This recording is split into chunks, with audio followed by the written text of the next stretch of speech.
বন্ধুরা, আপনারা অনেকেই বলতেছিলেন যে ভাই আপনি কোথায় থাকেন, আপনার বাসা কোথায়, বা আপনার বাড়ির থেকে বেরোতে মাঠ দেখা যায়। আসলে আমি মাঠের ভিতরেই বাসা করছি।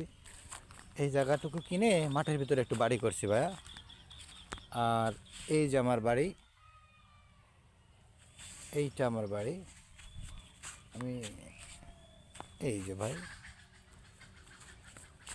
এই মাঠে আসলে আগে কোনো বাড়িঘর ছিল না। আমি প্রথম বাড়িটা শুরু করি, তারপরে আস্তে আস্তে ওই যে ওনারা আসে, ইনারা আসে, ইনারা আসে, এদিকে হচ্ছে এই বাড়িওয়ালা ইনি আবার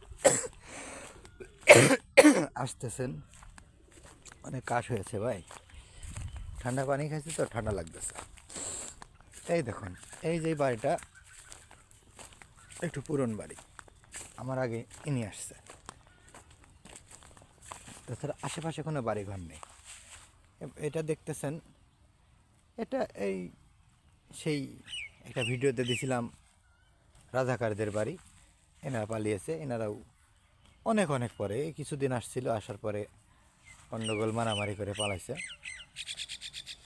এখন এই বাড়িতে কেউ থাকে না। আর এই বাড়িটা অনেক আগের করা। তারপরে এই যে মাঠ, মাঠের মধ্যে আমার এই যে গরিবের রাজপ্রাসাদ। আমার কাছে আমার এটাই রাজপ্রাসাদ। যতই ভাঙা হোক আমার কাছে ভাঙা মনে হয় না। আর এই বাড়িটা এই যে নতুন কাজ করতেছে, এটাও তাই। সামনে আগালে আপনারা আরও দেখতে পাবেন। চারিদিকে বাগান, মেহগনির বাগান। এই পাশে একটা তালের বাগান ছিল লম্বা, হয়তো অনেকে চেনেন কিনা জানি না। তাল গাছগুলা কেটে ফেলা হয়েছে।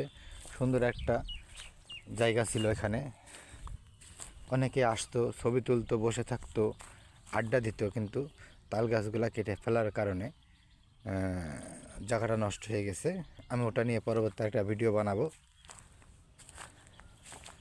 এই যে নতুন বাড়িঘর, এনারা অল্প কিছুদিন আসছে। ওই বাড়িটা বেশ কয়েক বছরের পুরনো। তারপর দূরে যা দেখা যাচ্ছে এগুলো সব নতুন বাড়ি। আর আমি মাঠের মাঝখানে ভাই, এই যে গোটা চারিদিকে মাঠ, এই যে পুরোটাই মাঠ। আমি এই মাঠের মাঝখানে বসবাস করি। আমার আশেপাশে কোনো বাড়িঘর বলতে যে ওনারা নতুন আসছে, এনারাই আছে। আর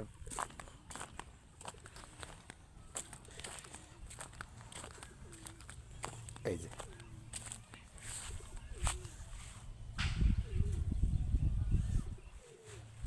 দিস ইজ আরও দা ওয়াইফাই। এই সেই মাঠের মধ্যে ওয়াইফাই, বাবা! এই যে ওয়াইফাই লাইন। তাহলে তো দেখলেন আপনারা যে আমি কোথায় থাকি, কী অবস্থায় থাকি। আমার এখানে আসার কোনো রাস্তাঘাট নেই। এই যে আল দেখা যায় না, দুই পাশের দুই জমির মাঝখান দিয়ে আমি এদিক দিয়ে চলাফেরা করি। কোনো সময় এই দিক দিয়ে যাই, কোনো সময় এই আইলে দিয়ে যাই, কোনো সময় আবার এই পাশে দিয়ে যাই, আবার এই পাশে দিয়ে যাই। আমার রাস্তা চারিদিকেই। আজ এ পর্যন্তই, আবার দেখা হবে। খোদা হাফেজ।